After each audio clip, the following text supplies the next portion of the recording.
नमस्कार। स्वच्छ के डिजिटल प्लेटफॉर्म पर आपका स्वागत है। महाराष्ट्र का चुनाव अपने चरम पर है। 20 तारीख को मतदान होगा। महाराष्ट्र के चुनाव में कई मारीच बवंडर बनकर घूम रहे हैं। शैडो राजनीति की बोलबाला है। दुश्मन खेमे से अपने मुहरों को टिकट दिलवाकर विरोधी के विरोध में घातक नैरेटिव क्रिएट कराने का खेल एकदम क्लाइमेक्स पर है। इस माया नगरी में गठबंधनों में सोने के मृग जैसा रूप बदल बदल कर मरीज इधर उधर घूम रहे हैं और मतदाताओं को भ्रमजाल में डालने का भरसक प्रयास कर रहे हैं। लेकिन मरीज की नियति तो निश्चित होती है।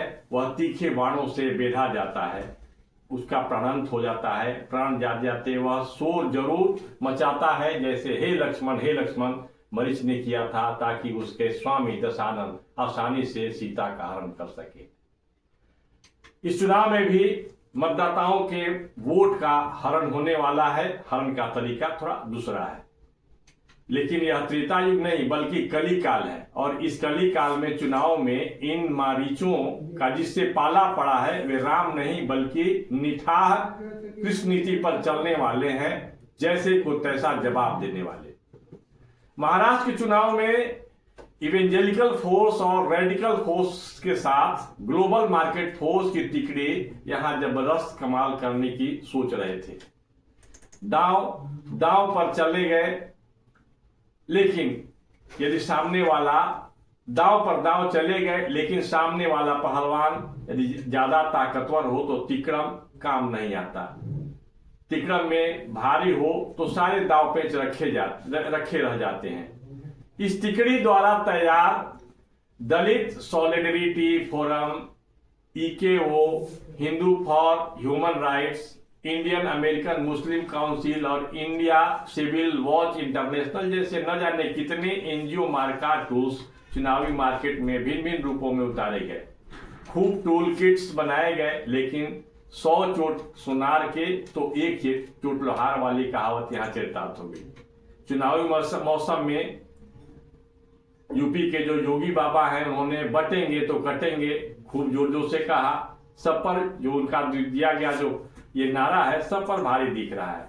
पुष्पा फिल्म के डायलॉग की तरह यह छोटा सा नारा सबकी जुबान पर चढ़ा हुआ है। एनडीए में नवाब मलिक जैसे वायरस को इंजेक्ट कराया गया ताकि भाजपा कहीं का नहीं रहे। वह भी इस चुनावी चौसर में डी कंपनी का हिडन पार्टनर ही दिखे। लेकिन आगे बढ़कर आक्रामक बल्लेबाजी करने में माहिर देवेंद्र फडणवीस ने नवाब की ऐसी धुलाई की कि उनके आका के चेहरे सूझ गए। मुंह से बोली नहीं निकल रही है। धुलाई के बाद मुंह छिपाने के लिए कोई मान खोज रहे नवाब ने खिसियानी बिल्ली की तरह केस मुकदमा ठोकने की बात कर रहे हैं। एनसीपी के अजीत पवार गुट के सुप्रीमो यानी अजीत पवार ने बीजेपी के विरोध के बावजूद मानखुर्द शिवाजी नगर से नवाब मलिक को टिकट दे दिया था। साथ ही उनकी बेटी सना मलिक को भी अणुशक्ति नगर से टिकट दे दिया गया। बीजेपी लगातार नवाब मलिक पर दाऊद इब्राहिम से कनेक्शन का आरोप लगाती रही है। अजीत के इस चाल का जोरदार जवाब देने में भाजपा ने एक सेकंड की भी देरी नहीं लगाई। भाजपा नेता और कार्यकर्ता यह कहते फिर रहे हैं कि हमने एक हिंदू को अपने विश्वसनीयता सिद्ध करने का मौका दिया था। मतलब अजीत पवार को भाजपा ने अपनी विश्वसनीयता सिद्ध करने का एक मौका दिया, लेकिन वह गद्दार निकला। उसे उसकी सजा मिलकर रहेगी। महाराष्ट्र के बड़े नेता अपनी सुविधा के अनुसार दाऊद इब्राहिम के साथ हाथ मिलाते रहे हैं, इसमें कोई दो मत नहीं है, यह सच्चाई है। बाला साहब ठाकरे के पुत्र उद्धव ठाकरे को भी इस चुनाव में गद्दारों की श्रेणी में खड़ा कर दिया गया है। अब नवाब मलिक कह रहे हैं कि जो लोग उन्हें दाऊद इब्राहिम से जोड़ रहे हैं वो उनके खिलाफ लीगल एक्शन लेंगे। इतना ही नहीं, नवाब मलिक ने पीएम मोदी को लेकर जो बातें कही हैं उसके कारण महाराष्ट्र के चुनाव में बहुत तीखा गोलबंदी शुरू हो गया है और उसका परिणाम चुनाव में दिखेगा, ऐसी उम्मीद लगाई जा रही है। बकौल नवाब मलिक पीएम मोदी लीडर नहीं है, वो देश के मात्र प्रधानमंत्री है। नवाब मलिक ने कहा, सार्वजनिक रूप से कहा, एनडीए ज्वाइन कर ली है हमने। इसका मतलब यह नहीं कि मैं उनकी विचारधारा का समर्थन करने लगा हूं। साथ ही उन्होंने कहा कि मैंने अजीत पवार की पार्टी को किसी डर की वजह से ज्वाइन नहीं किया। नवाब मलिक किसी से नहीं डरते। ऐसे आरोप आते रहते हैं, लेकिन मैं इनके लिए समझौता नहीं करूंगा। नवाब की यह बात किसी के गले नहीं उतरती। यदि उन्हें किसी प्रकार का लोभ लालच नहीं था तो उन्होंने भाजपा के नेतृत्व वाले एनडीए को क्यों ज्वाइन किया। शिवसेना का विचार भी तो उनके इस विचार से मेल नहीं खाता। बटोगे तो कटोगे के नारे के साथ ही पालघर सन्यासी हत्या जैसे मुद्दे भी उभर रहे हैं और खूब उभारे जा रहे हैं। उद्धव ठाकरे से भी पालघर के सन्यासियों की हत्या के मामले में प्रश्न पूछे जा रहे हैं। कई जगहों पर सार्वजनिक रूप से प्रश्न पूछे गए। उद्धव ठाकरे के लिए यह निश्चित तौर से सहज स्थिति नहीं रही। उन्होंने अपने तरह से उटपटांग जवाब भी दिया, लेकिन मुद्दा तो है।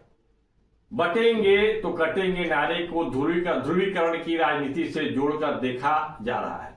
इस नारे को बीजेपी ने उछाला, लेकिन यह नारा राजनीति की सीमा को लांघते हुए कब जनव्यापक हो गया और कितना जनव्यापक हुआ, इसका अनुमान बीजेपी को भी नहीं था। इस नारे के प्रभाव को लेकर भाजपा और शिवसेना गदगद है।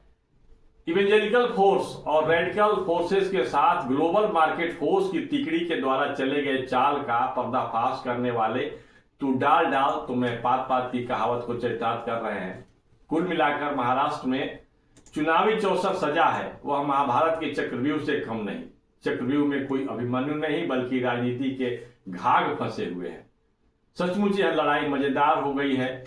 कोई भी जीते या हारे, लेकिन इस चुनाव में भारत और भारत का लोकतंत्र अवश्य जीते।